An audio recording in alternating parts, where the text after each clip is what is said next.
Basic product knowledge. One of the challenges in becoming an excellent bartender is learning about all the different products you have to work with every day. It's not that hard and really interesting once you understand the basics. Just as a chef needs to understand their ingredients, so a bartender needs to understand all the products behind a bar. In this lesson, we are going to take a look at various items you will find in most bars. To make it easier, we're going to break up the alcoholic items into fermented and distilled drinks, and then finish off by looking at cocktails and soft drinks. In this lesson, you'll learn about fermentation and distillation, wine, beer, white spirits, aged spirits, and cocktails. Let's start with fermentation and distillation. What do most beverages in a bar have in common? Exactly, most of them contain alcohol. All the alcohol in your bar has come from the process of fermentation. Alcoholic fermentation consists of the chemical breakdown by yeasts of sugars into alcohol and carbon dioxide. And yes, yeast is the same stuff that makes bread rise. All you need to produce alcohol is a sugary liquid, yeast, and a little heat. People make alcoholic drinks by fermenting all sorts of products that have sugars in them. Fruits, grains, anything that has sugar that the yeasts can consume. Hundreds of years ago, people discovered that if you heated up an alcoholic beverage, the water would boil off before the alcohol, leaving you with a drink that has a higher concentration of alcohol. This is distillation. So, if you want a drink with a higher concentration of alcohol, you need to distill it. We can now break up the drinks in your bar into those that have only been fermented and those that have been distilled. Let's start with those that have only been fermented, starting with wine. Wine has been made for thousands of years and is basically fermented grape juice. Grapes are grown on vines, picked, squashed, and the juice is allowed to ferment. This juice is then filtered to make sure there are no pieces of grape left, and the final result is wine. White wines are made from white grapes, and red wines from red grapes. White wines are served chilled, and red wines a little warmer, at around 20 degrees Celsius. The exciting part about wine is there are many different types of grapes that can be used, allowing for many varying styles with a large range of flavors. Next, let's take a look at beer.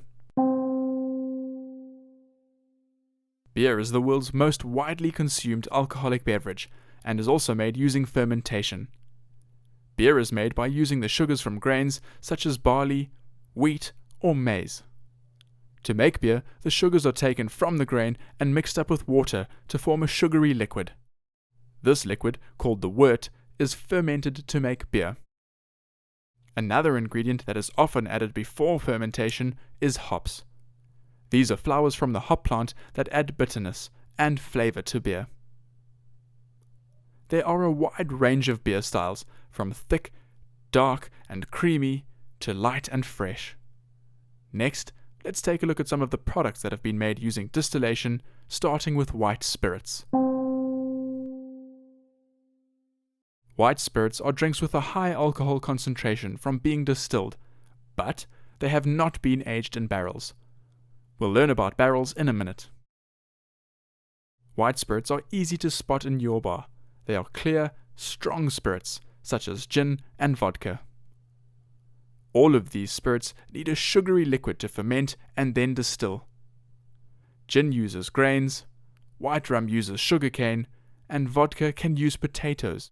The flavors a white spirit has will depend on what the original sugary liquid is made of, and if flavorings are added.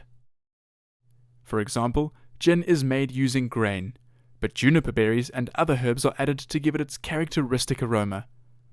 The major characteristic of all spirits is their high concentration of alcohol, which means they are great for mixing with soft drinks or using in cocktails. Next, let's take a look at aged spirits. Aged spirits are made in the same way as white spirits, but are then aged in wooden barrels. This aging gives the spirits a golden color and adds flavors of spice and vanilla. Some spirits, such as rum and tequila, can either be unaged, white spirits, or aged spirits. Others, such as brandy, made from distilled wine, or whiskey, always spend some time in barrels. Normally, oak barrels are used. The longer the spirit spends in the barrel, the more flavor it will take on, and the deeper its color will become. Aged spirits are generally rounder and richer than white spirits, and are more likely to be drunk neat over ice, or with a drop of water. And finally, let's look at cocktails.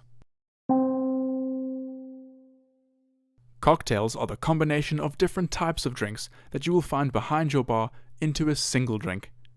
They can be as simple as a Cuba Libre, which is as simple as white rum with cola and a slice of lime, or very complicated with many techniques and ingredients you will need to master before you can make it.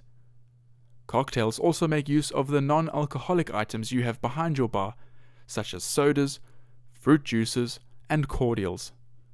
To be able to make great cocktails, you need to master your ingredients, which means learning a lot more about all of these products. Well done on learning the very basics about fermentation and distillation, wine, beer, white spirits, aged spirits, and cocktails. Each one of the products we have mentioned has many different brands and styles within it. It is the lifelong pursuit of knowledge that makes an excellent bar person. You will never run out of new drinks to taste and learn about, and then work out how to best combine them to make tasty cocktails. The more you learn, the better bar person you will be.